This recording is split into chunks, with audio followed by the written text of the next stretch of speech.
वाला हको मुर्गा भरावा गे मैया, टेम्पू वाला हको मुर्गा भरावा गे मैया। गया जिला में पारा हको घरवा गे मैया, गया जिला में पारा हको घरवा। थाना पुलिस सुतानी को न डरा हो गे मैया, बोलहला पर हमसे लड़ा जाओ गे मैया। तोनी को न थाना पुलिस से डरो मैया।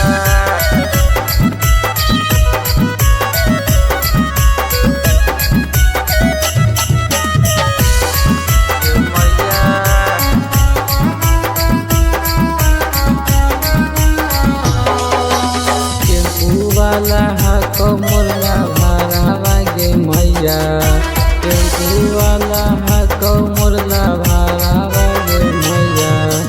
पटना में पारा हको घरवा मैया, पटना में पारा हको घरवा। थाना पुलिस से तोनी को न डरा हो गे मैया, थाना पुलिस से तोनी को न डरा हो गे मैया।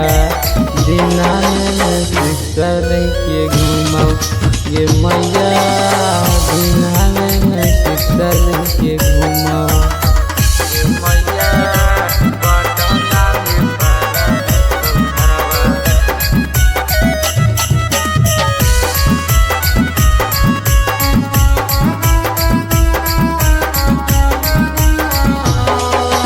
टेम्पुआ वाला छौड़ा नजर मिलावा हो गे मैया, टेम्पुआ वाला छौड़ा नजर मिलावा हो गे मैया। बोलहला पर हमसे लड़ा जाओ गे मैया, बोलहला पर हमसे लड़ा जाओ।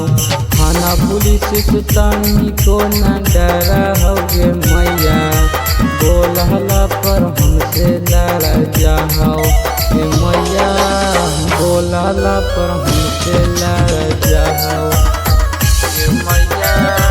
पटना में पारा हको घरवा।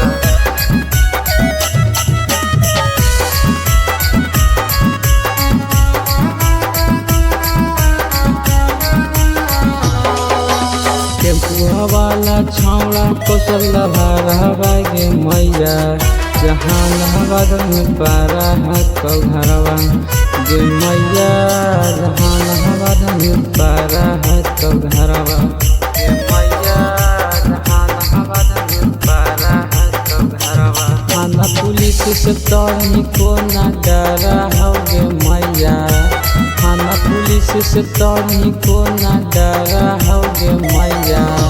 दिना में शिक्षा के घुमाओ ये मैया,